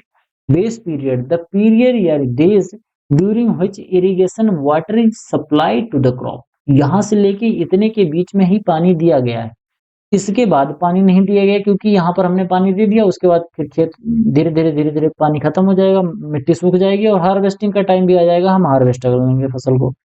और यहाँ पर हम सिंचाई नहीं करते क्योंकि यहाँ पर मॉइस्चर थोड़ा सा होता है। तो पहली सिंचाई से लेके अंतिम सिंचाई के बीच का जो टाइम होता है उसको हम बेस पीरियड बोलते हैं। यहाँ तक आई होप आपको बात समझ में आई होगी। अगला है डेल्टा। डेल्टा क्या होता है? कि टोटल डेप्थ ऑफ वाटर, इसको सेंटीमीटर में हम मेजर करते हैं, required by A crop during its duration in the field. जब तक खेत में पौधा खड़ा हुआ है उस कंडीशन में उतनी दिनों में कितने सेंटीमीटर पानी की जरूरत पड़ती है उसको हम कहते हैं डेल्टा। इसमें क्या होता है? इसमें पानी को हम सेंटीमीटर में मेजर करते हैं। अब आप सोचोगे सर जी पानी को सेंटीमीटर में कैसे मेजर किया जाएगा? मैं आपको बताता हूँ, ध्यान से समझो। एक हमारा ये इतना बड़ा सा खेत है, ठीक। मान लेते हैं हमारा ये खेत कितना है? 1 हेक्टेयर का खेत है। अब आप ऐसे इमेजिन करो कि 1 हेक्टेयर का एक हमारे पास एक तसला है। ऐसे मान लो कि 1 हेक्टेयर का हमारा, ऐसे समझो स्विमिंग पूल मान लो। क्या है? 1 हेक्टेयर का मान लो ये स्विमिंग पूल है। अगर इस 1 हेक्टेयर वाले स्विमिंग पूल में मैंने मात्र 1 सेंटीमीटर पानी भर दिया, यानी कि पूरा जो स्विमिंग पूल है उसमें पानी की जो गहराई है वो कितनी है? मात्र 1 सेंटीमीटर। तो हम उतने पानी को क्या बोलेंगे? 1 हेक्टेयर सेंटीमीटर पानी है। समझ गए? 1 हेक्टेयर सेंटीमीटर पानी है। तो जब हम डेल्टा की बात कर रहे होते हैं तो डेल्टा को हम किस में मापते हैं? सेंटीमीटर में। यानी कि 10 सेंटीमीटर पानी की जरूरत, 20 सेंटीमीटर पानी की जरूरत, 25 सेंटीमीटर पानी की जरूरत। एक बार हमने सिंचाई करी तो 5 सेंटीमीटर पानी दिया, यानी कि हमारा 1 हेक्टेयर जो ये खेत था इसमें हमने इतना पानी भर दिया कि ये 5 सेंटीमीटर गहराई तक का पानी हो गया। तो हम बोलेंगे अपने खेत में हमने 5 सेंटीमीटर पानी दे दिया। तो ये जो 5 सेंटीमीटर पानी है ये डेल्टा हो जाएगा, अगर पूरे फसल को केवल 5 सेंटीमीटर की जरूरत पड़ी। यानी कि बुआई से लेके कटाई के बीच में अगर इसमें केवल 5 सेंटीमीटर पानी हमने दिया तो 5 सेंटीमीटर इसका क्या हो गया, डेल्टा हो गया। अब यहाँ पर मैं इसको फिर से रिवाइज कर रहा हूँ। कोर वाटरिंग क्या होता है? ये वेरी फर्स्ट वाटरिंग होती है। The first watering is known as kor watering. Duty क्या होती है? ये volume of water for the volume of water required for irrigation to bring crop from germination to maturity. किसी भी क्रॉप की germination से लेके मैच्योरिटी के बीच में जितने वॉल्यूम ऑफ वाटर की जरूरत पड़ती है उसको ड्यूटी बोलते हैं। पहली सिंचाई और अंतिम सिंचाई के बीच के जो दिनों की संख्या होती है उसको हम बेस पीरियड बोलते हैं। किसी भी खेत में टोटल डेप्थ ऑफ वाटर की जो रिक्वायरमेंट होती है किसी एक क्रॉप को, उसको हम डेल्टा बोलते हैं। यहां तक आई होप आपको अच्छे से समझ में आया होगा। जैसे एक चीज और समझो, डेल्टा कैसे समझोगे? डेल्टा यहाँ पर जो सेंटीमीटर में आ रहा है, जैसे एक बार हमने खेत में, जैसे मान लेते हैं हम ऐसे इमेजिन करो कि हमारा एक इतना बड़ा सा खेत है, 1 हेक्टेयर का खेत है, इसमें 5 सेंटीमीटर हमने पानी दे दिया। ठीक, 5 सेंटीमीटर पानी दे दिया, यानी कि इसमें अगर खेत में अगर मान लेते हैं इस खेत की जगह पर कोई स्विमिंग पूल होता, तो वो स्विमिंग पूल 5 सेंटीमीटर गहरा हो जाता, यानी कि 5 सेंटीमीटर उसमें पानी भर जाता, 5 सेंटीमीटर तक ऊंचाई तक पानी भर जाता, तो इसको हम क्या बोलते हैं? 5 सेंटीमीटर। ठीक, तो इसी तरीके से जब किसी फसल को एक बार हमने 5 सेंटीमीटर दिया, दूसरी बार फिर सिंचाई करी तो 5 सेंटीमीटर दिया, फिर तीसरी बार हमने करी फिर 5 सेंटीमीटर, इस तरीके से मान लेते हैं हमने 6 सिंचाई करी तो 6 पंचे 30 सेंटीमीटर हमने पानी इसको दे दिया। तो 30 सेंटीमीटर जो पानी है वो डेल्टा हो गया। समझ गए कि 30 सेंटीमीटर पानी इस पौधे को हमने दिया from sowing to maturity. Sowing से लेके हार्वेस्टिंग के बीच में हमने इसको 5-5 सेंटीमीटर पानी 6 बार दिया, तो 30 सेंटीमीटर पानी ये हो गया। बेस पीरियड, ड्यूटी और डेल्टा आई होप आपको अच्छे से समझ में आया होगा। ये चारों टर्मिनोलॉजी जो यहाँ पर आपको मैंने बताई। एक चीज इसको ध्यान रखना, अगर आप इसको पढ़ रहे हो और आप नोट्स नहीं बना रहे हो तो ये लिख के ले लो कि ये किसी भी अर्थ का नहीं होगा आपको। कितने भी अच्छे से कोई भी टीचर पढ़ा दे, चाहे मैं कैसे भी घोल के पिला दूं, लेकिन अगर आपने खुद की नोट्स नहीं बनाई है और रिवाइज नहीं करोगे तो भूल जाओगे, भूल जाओगे, भूल जाओगे। इसी वजह से इसको नोट्स बना के ही पढ़ो। आगे बात करेंगे इरिगेशन शेड्यूलिंग एंड इफिशियंसी। जब हम खेत में सिंचाई करते हैं तो सिंचाई करते समय हमारे दिमाग में ये होता है कि हम कितना सिंचाई करें, कब सिंचाई करें और कैसे सिंचाई करें। तो जब तक हम इरिगेशन शेड्यूलिंग को और उसकी इफिशियंसी को अच्छे से समझेंगे नहीं, तब तक हम प्रॉपर तरीके से इरिगेशन नहीं कर पाएंगे। अपने खेत में जितना पानी की जरूरत होगी उससे कम दे देंगे, कई बार उससे ज्यादा दे देंगे, और दोनों ही कंडीशन में हमारे फसल को नुकसान ही होने वाला है। तो बात करेंगे हम रोस्टरिंग या फिर water regulation, the process of distribution of water. Irrigation जो वाटर है उसकी डिस्ट्रीब्यूशन की जो प्रोसेस होती है उसको हम रोस्टरिंग या फिर वाटर रेगुलेशन कहते हैं। पलेवा क्या होता है, जिसको हम पाल्को बोलते हैं? पाल्को इज द फर्स्ट इरिगेशन। ध्यान से समझना, यहाँ पर जब मैं आपको पढ़ा रहा था तो मैंने बताया था आपको कोर वाटरिंग। ठीक, ये कोर वाटरिंग क्या होता है? क्रॉप को सोइंग के बाद पहली सिंचाई। ठीक, क्रॉप की सोइंग के बाद पहली सिंचाई को हम कोर वाटरिंग कहते हैं। लेकिन कई बार क्या होता है कि बुआई करने से पहले हमको खेत में सिंचाई करने की जरूरत पड़ती है। जैसे मान लेते हैं हमारी ये मिट्टी है, इस मिट्टी में प्रॉपर तरीके से मॉइस्चर नहीं है, बिल्कुल सूखी हुई मिट्टी है। अगर इसमें हम सीड को सोइंग करेंगे तो जर्मिनेशन ही नहीं होगा। उस कंडीशन में हम क्या करते हैं, एक बार मिट्टी की सिंचाई करते हैं जिससे प्रॉपर तरीके से मिट्टी के अंदर मॉइस्चर हो जाए, और फिर बाद में हम उसमें टिलेज करेंगे और फिर बाद में उसमें सोइंग करेंगे। तो जो बुआई से पहले एक बार जो सिंचाई करते हैं जिसमें केवल मिट्टी की सिंचाई करते हैं प्रॉपर मॉइस्चर बनाने के लिए, जिससे सीड का जर्मिनेशन प्रॉपर तरीके से होने पाए, तो उसको हम क्या बोलते हैं? पाल को बोलते हैं। इसको हिंदी में पलेवा कहा जाता है। वैसे यहाँ पर थोड़ा सा दिक्कत हो रहा है, कहीं कहीं पर पलेवा इसको कहते हैं और हमारे यहाँ पर पलेवा पडलिंग को कहते हैं। तो आप उस चीज को ध्यान देना, अंग्रेजी में याद कर लो, बहुत ज्यादा कंफ्यूजन हो रही है, क्योंकि हमारे यहाँ जो पलेवा है वो पडलिंग को पलेवा कहते हैं या फिर इसको कनई करना कहते हैं। आप लोगों के यहाँ अलग अलग नाम से जाना जाता होगा। यहाँ हम पालकों की बात कर रहे हैं। तो सबसे पहले हम क्या करेंगे? सबसे पहले तो हम करेंगे इसमें पालको। इरिगेशन जब हम करते हैं तो तो बुआई से पहले पाल को करेंगे और बुआई के बाद कोर वाटरिंग करेंगे, उसके बाद फिर तमाम तरीके की वाटरिंग हम करते रहते हैं, उन सबके नाम नहीं है। बुआई से पहले पाल को होता है, पी से पाल को, पी से पहले बुआई से पहले पाल को होता है और बुआई के बाद जो पहली सिंचाई होती है उसको कोर वाटरिंग कहते हैं। समझ गए? आगे है हमारा इरिगेशन रिक्वायरमेंट। सबसे पहले तो आपको ये समझना होगा इरिगेशन क्या होता है, जो कि मैंने आप लोगों को अच्छे से बता दिया। पौधे को जो पानी मिलता है वो कितने माध्यम से मिलता है? पौधे को जो पानी मिलता है वो 3 माध्यम से मिलता है। कौन-कौन से? एक तो इरिगेशन के माध्यम से पानी मिलता है, इसके अलावा रेनफॉल से पानी मिलता है और ग्राउंड वाटर से उसको पौधे को पानी मिलता है। यहाँ तक आपको समझ में आया होगा। एक-एक करके मैं थोड़ा-थोड़ा बताता हूँ। इरिगेशन वाला तो मैंने आपको बता ही दिया कि आर्टिफिशियल मेथड से जो भी पानी देंगे वो इरिगेशन होता है। बरसात के माध्यम से जो होता है वो इफेक्टिव रेनफॉल होता है। ग्राउंड वाटर वाला पानी कैसे मिलेगा? जैसे पानी सीवेज के माध्यम से हॉरिजॉन्टली फ्लो करता है, उसी तरीके से पर्कुलेशन में नीचे जाता है। इसी तरीके से केशिकात्व जो होता है, आप लोगों ने हिंदी में पढ़ा होगा केशिकात्व। हाई स्कूल में एक चैप्टर है केशिकात्व, कैपिलरी ट्यूब, कैपिलरी फोर्स। तो कई बार कैपिलरी फोर्स के माध्यम से नीचे से पानी ऊपर की तरफ भी आता है।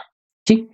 तो जब ये नीचे से पानी ऊपर की तरफ जो आता है, बहुत कम आता है, ज़्यादा नहीं आता लेकिन आता है।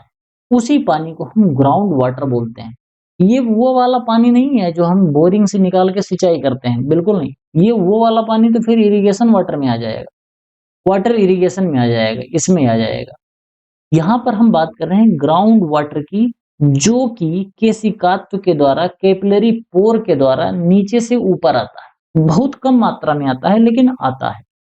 इसी 3 माध्यम से पौधे को पानी मिलता है, या तो नेचुरली मिल जाए रेनफॉल प्रेसिपिटेशन के माध्यम से, या ग्राउंड वाटर के माध्यम से, या फिर इरिगेशन के माध्यम से। यही 3 माध्यम होते हैं पौधे को पानी मिलने का। यहाँ पर हम बात कर रहे हैं इरिगेशन रिक्वायरमेंट की। जैसे मान लेते हैं कि हमको पानी की जरूरत कितनी है, ये IR बोले तो irrigation requirement equals to water requirement minus effective rainfall plus ground water. बहुत ही अच्छे एग्जाम्पल से आपको समझाने का प्रयास करता हूं। ऐसे समझते हैं कि ये इरिगेशन वाटर जो है ये आपके घर का खाना है। इरिगेशन वाटर क्या है? ये घर का खाना है। क्या है? ये घर का खाना है। ये वाटर रिक्वायरमेंट क्या है? ये आपकी टोटल भूख है। क्या है आपकी? ये टोटल भूख है। ये क्या है?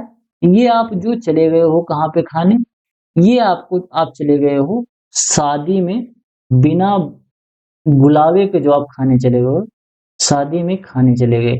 ठीक? शादी का खाना जो आप खा रहे हो बिना बुलावे के, जैसे होता नहीं है जब हॉस्टल लाइफ में बच्चे रहते हैं पढ़ाई वाले टाइम पे, तो कई बार वो बिना इनविटेशन के भी जाते हैं और शादी मंडप में वहां जाएंगे और खाना खा के भाग आएंगे, तो वो वाला खाना है। और ये ग्राउंड वाटर को आप इसको मान लो क्या है, ये अपने दोस्त का नाश्ता दोस्त ने करा दिया, थोड़ा सा कराया, दोस्त का ये नाश्ता हो गया। ठीक? ये क्या हो गया? दोस्त का नाश्ता। इतना तो आपने समझ लिया। अब आप सोचो कि अगर घर का खाना, शादी में खाना और दोस्त का नाश्ता, इन तीनों को मिला दें तो आपकी भूख पूरी हो जाएगी? बिल्कुल पूरी हो जाएगी। मान लेते हैं कि हमारी जो भूख थी वो 10 रोटी खाने की थी। कितनी? 10 रोटी खाने की हमारी पूरी भूख थी। हमने क्या किया? शादी के खाने में हमको 4 रोटी मिल गई। 4 रोटी तो हम शादी के खाने में खा ली। 1 रोटी दोस्त का नाश्ता हो गया, 1 रोटी का उसने नाश्ता करा दिया। टोटल कितना हो गया? 4 और 1 5, 5 रोटी का हमारी भूख मिट चुकी है। लेकिन हमारी भूख थी कितनी? 10 रोटी की थी। तो बचा कितना? बचा हमारा 5 रोटी। 5 रोटी हम यहाँ से ले लेंगे। 5 रोटी कहाँ से ले लेंगे? 5 रोटी हम घर पे जाके फिर से खाएँगे, तो हमारी भूख मिट जाएगी। अब इसको अगर हम इक्वेशन में रखते हैं तो हमारा वही बनेगा 10 माइनस 4 प्लस 1। इसको जब सॉल्व करेंगे तो 10 माइनस 5 बराबर 5 आएगा, और यही 5 यहाँ पर आपको देखने को मिल रहा है। समझ गए? यानी कि जो नेचुरली और जो मिट्टी के अंदर खुद से पानी मिल गया, उन दोनों पानी को अगर हम total water requirement of crop से घटा देते हैं, तो हमारे पास इरिगेशन रिक्वायरमेंट बच जाती है। कैसे? पौधे को मान लेते हैं कि 10 सेंटीमीटर पानी की जरूरत थी।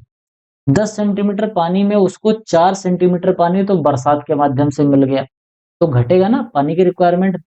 तो 4 सेंटीमीटर तो उसको बरसात से मिल गया, 1 सेंटीमीटर उसको ग्राउंड वाटर से मिल गया, तो 5 सेंटीमीटर तो उसको पानी मिल ही गया। बचा 5 सेंटीमीटर पानी, उसको हम कहाँ से देंगे? उसको हम सिंचाई के माध्यम से देंगे। तो इरिगेशन रिक्वायरमेंट हमारा 5 सेंटीमीटर का हो गया। आई होप आपको ये फॉर्मूला अच्छे से समझा पाया हूँगा मैं, जिसमें अगर ये चीज बढ़ेगा, अगर ये दोनों बढ़ जाए, बरसात से हमें ज्यादा पानी मिल जाए और ग्राउंड वाटर से ज्यादा पानी मिल जाए, तो हमारा जो इरिगेशन रिक्वायरमेंट है वो घट जाएगा। इक्वेशन में कैसे होगा ये मैंने आपको अच्छे से बता दिया। जितना ही आपका दोस्त और आप शादी में जितना ज्यादा खाना खा जाओगे, उतना ही आपको घर पे आके कम खाना पड़ेगा। तो घर का खाना बोले तो इरिगेशन वाला, ठीक, घर का खाना इरिगेशन वाला है। और इसके अलावा इफेक्टिव रेनफॉल हमारा क्या है? इफेक्टिव रेनफॉल हमारे शादी में जाके हम खाएंगे, और ग्राउंड वाटर जो है हमारे दोस्त ने जो हमारे नाश्ता करा दिया है। तो इस तरीके से आप इस चीज को आराम से समझ लो कि इरिगेशन रिक्वायरमेंट कितनी होती है। तो जितना ही पौधा ज्यादा पा जाएगा रेनफॉल के माध्यम से और ग्राउंड वाटर के माध्यम से, उतना ही हमें खेत में कम पानी देने की जरूरत पड़ेगी। अगला है हमारा इरिगेशन इफिशियंसी। अब ये जो इरिगेशन हम पानी दे रहे हैं, पौधे को अपने हमको 5 लीटर पानी देना था। मान लेते हैं 5 लीटर पानी देना था, 5 रोटी जो था उसको 5 सेंटीमीटर या 5 लीटर मान लो। 5 लीटर पानी हमको पौधे को देना था। अब अगर हम बोरिंग से 5 लीटर पानी ही निकालते हैं, एक हमारा जो सिंचाई का स्रोत है, वहां से अगर 5 लीटर पानी हम निकालते हैं, तो क्या वो 5 का 5 लीटर पानी हम अपने खेत में दे पाएंगे? नहीं दे पाएंगे। क्यों नहीं दे पाएंगे? कुछ पानी तो हमारा जब पाइप होगी या इरिगेशन चैनल होगा, तो कुछ पानी तो इरिगेशन चैनल टूटने की वजह से, ओवरफ्लो होने की वजह से दूसरे दूसरे के खेत में बह जाएगा। कुछ इनफिल्ट्रेशन, पर्कुलेशन और सीपेज के द्वारा इधर-उधर बह जाएगा। कुछ पानी हमारे खेत में नहीं पहुंचेगा, ये तमाम पानी अलग-अलग जगह से इधर-उधर से बह जाएगा। तो अगर 5 लीटर हमने पानी निकाला और हमको 5 ही लीटर पहुंचाना है, तब तो ये असंभव हो जाएगा। ठीक, इसको कम किया जा सकता है, लेकिन 100% नहीं रोका जा सकता।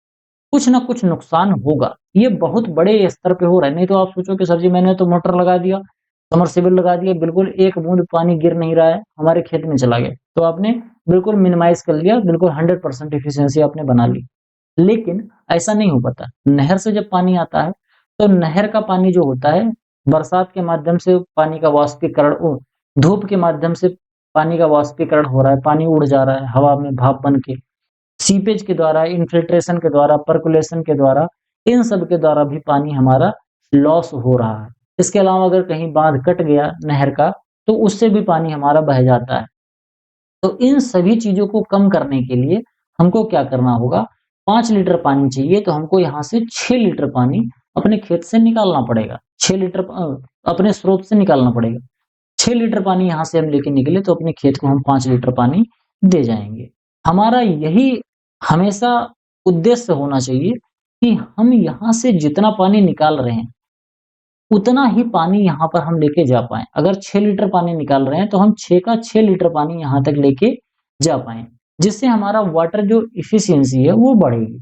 तो इरिगेशन एफिशिएंसी और वाटर यूज़ एफिशिएंसी, ये दोनों अलग-अलग टर्म होते हैं। वाटर यूज़ एफिशिएंसी पौधे पानी को कैसे यूज़ कर पा रहे हैं, वो वाटर यूज़ एफिशिएंसी में आता है। और इरिगेशन एफिशिएंसी, हम जो इरिगेशन वाला पानी दे रहे हैं, तो स्रोत से लेके कितना पानी बिना वेस्ट किए हम अपने खेत में पहुँचा रहे हैं। अगर मान लेते हैं कि 6 लीटर पानी हमने लिया और 5 लीटर हमने पहुँचाया, तो हमारा 1 लीटर पानी नष्ट हो गया। तो 1 लीटर पानी नष्ट हुआ, तो हमारा क्या हो गया? वो इरिगेशन एफिशिएंसी में ड्रॉप हो गया। Water store in soil, water store in soil हमने 5 लीटर पहुँचा दिया खेत में, 5 लीटर पहुँचा दिया। टोटल वाटर अप्लाइड कितना किया था हमने? 6 लीटर पानी यहाँ से अप्लाई किया था। मल्टीप्लाई कर देंगे 100 से, तो इसको अगर हम सॉल्व करेंगे तो कितना आएगा? इसको सॉल्व करो तो 5 इसको करो तो इसको सॉल्व कर लेना, बाकी जैसा आएगा वो अपना परसेंटेज में निकल आता है वाटर यूज इफिशियंसी। ठीक, तो water store in the soil, soil के अंदर 5 लीटर आया और जबकि टोटल हमने अप्लाई किया था 6 लीटर, तो इसको हम इस फॉर्मूले में रखेंगे तो वाटर यूज इफिशियंसी हमारा निकल कर आ जाएगा। तो सॉरी, वाटर यूज इफिशियंसी नहीं, irrigation efficiency. Water use efficiency तो आगे आगे वाले चैप्टर्स में मैं इसको पढ़ाऊंगा। यहाँ पर आपको केवल इरिगेशन एफिशिएंसी की बात हो रही है। इसमें जितना ही ज्यादा आप मिनिमाइज कर ले जाओगे, चाहे वो इरिगेशन, जैसे मान लेते हैं ये तालाब है, तालाब से 6 लीटर पानी निकाला और खेत में 5 लीटर पानी आया, 1 लीटर पानी बह गया। कहाँ बह गया? मैंने आप लोगों को बताया कि अलग अलग जगह से ऐसे पानी बहता है। अगर उन सभी चीजों को हम मिनिमाइज कर ले जाएं तो हम अपनी इरिगेशन की इफिशियंसी को बढ़ा ले जाएंगे। तो यहाँ तक आई होप आपको अच्छे से बात समझ में आई होगी। इसके अलावा हम बात करेंगे इरिगेशन पीरियड की। The period during which it become necessary to carrying out irrigation, इसको हम क्या बोलते हैं? इसको हम इरिगेशन पीरियड बोलते हैं, यानी कि वह समय अंतराल जिसके दौरान सिंचाई करना आवश्यक हो जाता है। एक सिंचाई हमने यहाँ पर कर दिया, गेहूं की मान लेते हैं, एक सिंचाई हमने यहाँ पर कर दिया, एक सिंचाई यहाँ कर रहे हैं, इसके बीच में हमको इन दो सिंचाई के बीच में 20 से लेके 25 दिन का हम टाइम दे रहे हैं।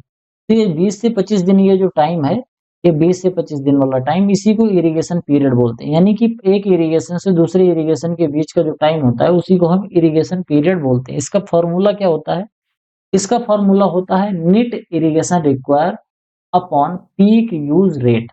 ये हमारा फॉर्मूला होता है जिससे हम निकालते हैं इरिगेशन पीरियड। आगे हम बात करेंगे वाटर रिसोर्सेज इन इंडिया। वैसे इरिगेशन पीरियड बहुत ज्यादा इंपॉर्टेंट नहीं है, तो कोई जरूरत नहीं है इतना डिटेल में घुसने की। बात करेंगे water resources in India. Bharat में जो पानी है वो कितना है, हमारे पास जो जल के स्रोत हैं वो कितना है। तो भारत में जो टोटल एवरेज एनुअल जो रेनफॉल होता है, कहीं पर आपको 1250 देखने को मिलेगा, कहीं पर आपको 1260 मिलीमीटर देखने को मिलेगा। तो आप याद कर लो कि पूरे भारत में एक साल के अंदर लगभग लगभग 1250 मिलीमीटर बरसात होती है। ये 1250 मिलीमीटर बरसात, ये क्या हो गया हमारा? ये हमारा डेल्टा हो गया। ये हमारा क्या हो गया? ये हमारा ड्यूटी हो गया। इसको हम ड्यूटी कह सकते हैं। जैसे मान लो पूरा भारत एक बहुत बड़ा सा खेत है, ऐसे इमेजिन कर लो कि पूरा भारत हमारा एक बहुत बड़ा सा खेत है, उसमें घर वर कुछ नहीं है, घर सड़क कुछ भी नहीं है, केवल खेत है। एक बहुत बड़ा सा खेत है, 32,87,000 वर्ग किलोमीटर का एक बहुत बड़ा खेत है, पूरा भारत एक ही खेत है। वहां पर ये जो बरसात हो रही है, अगर उसको हम डेल्टा के रूप में देखें तो 1250 मिलीमीटर पानी हो रहा है एक साल के अंदर, और एक ही अगर फसल ग्रो कर रहे हैं। पूरे भारत को एक खेत मान लो और उसमें केवल एक ही फसल ग्रो कर रहे हैं पूरे साल भर में, तो उसमें मान लो कि 1250 मिलीमीटर क्या हो जाएगा हमारा? डेल्टा हो जाएगा। और 329 मिलियन 329 मीटर हेक्टेयर, ये हमारा कितना हो जाएगा? 329 मीटर हेक्टेयर जो हो जाएगा वो मिलियन हेक्टेयर मीटर जो हो जाएगा, ये हमारा क्या हो जाएगा? ये हो जाएगा हमारा ड्यूटी। समझ गए? ये वॉल्यूम में है और ये हमारा सेंटीमीटर या मिलीमीटर में है। तो भारत में कितनी बरसात होती है? भारत में बरसात होती है 1260 मिलीमीटर बरसात पूरे साल भर में भारत में होती है। अगर इसको हम वॉल्यूम में निकालें तो लगभग लगभग 400 मिलियन हेक्टेयर मीटर बरसात होती है। कैसे? 400 मिलियन हेक्टेयर मीटर का क्या मतलब है कि 400 मिलियन हेक्टेयर का खेत है। मान लेते हैं हमारा ये कितना बड़ा सा खेत है, ये कितना है? ये 400 मिलियन हेक्टेयर का खेत है, बहुत बड़ा सा 400 मिलियन हेक्टेयर का खेत है। अगर इसी खेत में हम 1 मीटर गहराई का पानी भर दें, मान लेते हैं इतना बड़ा हमारा स्विमिंग पूल है, 400 मिलियन हेक्टेयर का एक स्विमिंग पूल है। अगर उसमें हम 1 मीटर गहराई तक पानी भर देते हैं, कितना पानी कि 1 मीटर गहरा हो जाए पूरा स्विमिंग पूल, तो उसके अंदर जितना पानी आएगा उस पानी को हम बोलेंगे 400 मिलियन हेक्टेयर मीटर पानी। कितना पानी एक साल में भारत में बरसता है?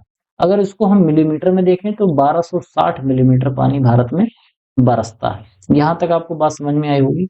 अब ये जो 400 मिलियन हेक्टेयर मीटर जो बरसात हो रही है, इसमें इसका 75% के आसपास, 75% बोले तो 300 मिलियन हेक्टेयर मीटर जो पानी है, ये साउथ वेस्ट मानसून, जिसको हम दक्षिण पश्चिमी मानसून बोलते हैं, जून, जुलाई, अगस्त और सितंबर, बरसात के महीने में। तो 75% तो बरसात, यानी कि लगभग 300 मिलियन हेक्टेयर मीटर जो पानी है, ये तो हमारा केवल बरसात के महीने में हो जाता है। बाकी 25% जो पानी बचा, ये 100 मिलियन हेक्टेयर मीटर पानी, ये पानी हमारा बाकी जो 8 महीने हैं, इन 8 महीने में हमको बरसात देखने को मिलती है। तो टोटल 400 मिलियन हेक्टेयर मीटर है, 1250 है, कहीं-कहीं पर 1260 देखने को मिलता है, 1290 तक भी आपको देखने को मिल सकता है। तो ये 1250, 1260 आपको ये चीज़ें याद रखनी है। 400 मिलियन हेक्टेयर मीटर पानी आपको याद रखना है, जिसमें 75% बोले तो 300 मिलियन हेक्टेयर मीटर पानी बरसात के समय पे भारत को मिल जाता है, और 25% बोले तो 100 मिलियन हेक्टेयर मीटर पानी बाकी 8 महीने में भारत को मिलता है। ये बरसात के माध्यम से पानी भारत को मिलता है, यानी कि भारत की जो बाउंड्री है, उस भारत की जियोलॉजिकल बाउंड्री के अंदर इतनी बरसात 1 साल के अंदर होती है औसतन। अब हम बात करेंगे कि ये जो 400 मिलियन हेक्टेयर मीटर जो पानी बरसता है, ये जाता कहाँ है? तो ये कैसे जाता है? इसमें से 215 मिलियन हेक्टेयर पानी तो इनफिल्ट्रेशन के द्वारा, जल रिसाव के द्वारा चला जाता है। जल का रिसाव होता है, जिसमें से सॉइल के अंदर मॉइस्चर के रूप में 165 मिलियन हेक्टेयर मीटर पानी तो मिट्टी के अंदर नमी के रूप में रुका रह जाता है। बाकी 50 मिलियन हेक्टेयर मीटर पानी ये जमीन के नीचे चला जाएगा। ध्यान से समझना, 400 मिलियन हेक्टेयर मीटर पानी बरसात हुआ, इसमें से 215 मिलियन हेक्टेयर मीटर पानी मिट्टी ने सोखा। अब मिट्टी जब अपने अंदर इसको एब्जॉर्ब करेगी, तो उसमें से 165 मिलियन हेक्टेयर मीटर पानी तो मिट्टी अपने पास ही रख लेगी, ये मिट्टी में मॉइस्चर के रूप में रुका रहेगा। बाकी वो कितना करेगी, बाकी वो 50 मिलियन हेक्टेयर मीटर जो पानी है, इसको अपने नीचे छोड़ देगी, ये उसके नीचे चला जाएगा। इनफिल्ट्रेशन पर्कुलेशन के बाद ये बिल्कुल ग्राउंड वाटर में पहुंच जाएगा, 50 मिलियन हेक्टेयर। इन दोनों को आप जोड़ोगे, 165 को और 50 को, तो आपको 215 मिल जाएगा। तो 215 तो ये दो गति से चला गया, ठीक, ये दो तरीके से, तो 215 ये चला गया। बचा हमारा कितना? बचा हमारा run of loss. Run of loss, ये पानी बह के बर्बाद होता है। 115 हेक्टेयर मीटर पानी ये बर्बाद होता है, जिसमें से रेनफॉल के द्वारा, बरसात के द्वारा 105 मिलियन हेक्टेयर पानी बरसता, मिलियन हेक्टेयर मीटर पानी बह जाता है, जो कि नदियों में, नदियों तालाबों से बह बह के जाता है। और बाकी जो ग्लेशियर है, ग्लेशियर जब पिघलता है, तो उससे भी लगभग 10 मिलियन हेक्टेयर मीटर जो पानी है, ये बर्फ के पिघलने से जो नदियां हैं, वो 12 मास अनवरत पानी को लेके जाती रहती हैं समुद्र में। तो इस तरीके से 215 मिलियन हेक्टेयर मीटर पानी ये वाला, और 115 मिलियन हेक्टेयर पानी ये वाला, तो दोनों को अगर हम जोड़ देंगे तो कितना आएगा हमारा? 330 आ जाएगा। बचा हमारा कितना? 70 मिलियन हेक्टेयर। तो 70 मिलियन हेक्टेयर जो पानी है, वो तत्काल इवापोरेट होके उड़ जाएगा। अब इसको हम ट्री बना के आपको समझाते हैं अच्छे से। ट्री बना के समझाएंगे, आपको अच्छे से समझ में आएगा। पूरे भारत में 400 मिलियन हेक्टेयर मीटर में पानी की बरसात हुई। ये पानी 3 गति को प्राप्त हुआ। एक तो गति हुई कितनी? 215 मिलियन हेक्टेयर मीटर पानी इनफिल्ट्रेशन के द्वारा निकल गया। इसके अलावा 115 मीटर पानी रन ऑफ के द्वारा बह गया, ठीक। इसके बाद 70 मिलियन हेक्टेयर पानी ये क्या हो गया? ये वाष्पीकरण द्वारा उड़ गया, ठीक, यानी कि ये भाप के रूप में उड़ गया, ये बह गया। इसको अगर हम सबसे शॉर्ट फॉर्म में लिखें तो ये बह गया, और ये क्या हो गया? ये जमीन में चला गया, ये जमीन में चला गया। अब इसमें जो 215 जमीन में जा रहा है, ये जमीन में नमी के रूप में इकट्ठा हो गया, कितना? 165, ये नमी के रूप में इकट्ठा हो गया। अब इसमें से जो बचा 50, वो किस में रह गया? वो भूमिगत जल बन गया। क्या हो गया? भूमिगत जल बन गया। 115 ये जो बह रहा था, इसमें वर्षा के द्वारा जो बहा, बरसात जो हुआ, बरसात वाले पानी से जो बहा, वो कितना बहा? 105 बह गया। बचा कितना? बचा हमारा 10 मिलियन हेक्टेयर। तो ये कहाँ से गया? ये ग्लेशियर पिघलने से, ठीक, यानी कि जो बर्फबारी होती है पहाड़ों पर, उस बर्फ के पिघलने से बर्फ के पिघलने से ये नदियों में बहता रहता है। 70 मिलियन हेक्टेयर मीटर पानी जैसे ही बरसात होती है वो भाप बन के उड़ जाता है। समझ गए? तो टोटल 400 मिलियन हेक्टेयर पानी जो भारत में एक साल के अंदर बरसता है, ये इन्हीं इन्हीं तरीकों से यहाँ से वहां जाता है। अब आप अगर ध्यान से देखोगे तो एक तो 165 मिलियन हेक्टेयर पानी ये जो मॉइस्चर के रूप में हमारे खेतों में मिल जाता है, ये पानी हम यूज कर लेते हैं। बाकी ग्राउंड वाटर यूज कर लेते हैं। हमारा जो 115 मिलियन हेक्टेयर पानी है ये हमारा बर्बाद होता है। बाकी 70 मिलियन हेक्टेयर पानी ये तो भाप बन के उड़ जाता है, इसको तो हम नहीं रोक सकते, ये तो भाप बन के उड़ेगा ही उड़ेगा।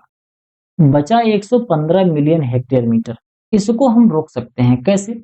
जगह जगह पर अगर हम तालाब बना दें, वाटर रिजर्वायर बना दें, पानी को हम बरसात के पानी को हम बराबर रोकते रहें, जहां पर बरस रहा है पानी वहीं पर अगर हम रोक ले जाएं तो उसको हम आगे चलकर इरिगेशन में यूज कर सकते हैं। तो इससे हमारा ग्राउंड वाटर भी बढ़ जाएगा और इरिगेशन के लिए हमारे पास पानी भी आ जाएगा। तो हमको 115 वाला, जब हम कभी भी जल संचय की बात कर रहे होते हैं, यानी कि सेव वाटर की बात कर रहे होते हैं, तो इसी 115 मिलियन हेक्टेयर मीटर जो पानी बर्बाद हो रहा है, इसी को अच्छे तरीके से उपयोग करने के लिए हम फ़ोकस करते हैं। यहाँ तक आई होप आपको अच्छे से बात समझ में आई होगी। तो आज के लेक्चर में केवल इतना ही। आई होप आपको वीडियो पसंद आया होगा। वीडियो पसंद आया हो तो वीडियो को लाइक करिए, चैनल को सब्सक्राइब करिए। आपके जो सुझाव हैं कमेंट बॉक्स में ज़रूर लिखिए, इससे बहुत मोटिवेशन मिलता है। दोस्तों के साथ चैनल को शेयर कीजिए। बाकी हमारा पेड कोर्स अगर खरीदना चाहते हैं तो व्हाट्सएप पर हमसे संपर्क कीजिए। मिलते हैं किसी दूसरी वीडियो में, तब तक के लिए इजाज़त दीजिए। धन्यवाद।